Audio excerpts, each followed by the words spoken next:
একজন বৃদ্ধ ব্যক্তি তার খুব ইচ্ছা ছিল হজ করা, কিন্তু দরিদ্রতায় তার ইচ্ছে পূরণ হয়নি। প্রতিদিন রাতে কান্না করে ঘুমাতো।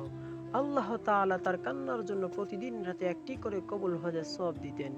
একদিন এক অপরিচিত ব্যক্তি এসে তাকে জিজ্ঞেস করলেন, তুমি এভাবে কান্না করো কিসের জন্য? বৃদ্ধ ব্যক্তি অপরিচিত ব্যক্তিকে সব কিছু খুলে বলল। অপরিচিত ব্যক্তিটি বলল, আমি তোমাকে নিয়ে যাব হজ করতে। এই কথা শুনে বৃদ্ধ ব্যক্তিটি রাজি হয়ে গেল।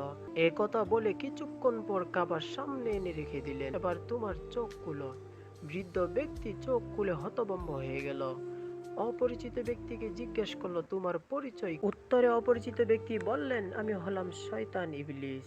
তুমি বারবার কান্না করার কারণে আল্লাহ তোমাকে প্রতিদিন রাতে একটি করে কবুল হজের সওয়াব দিতেন।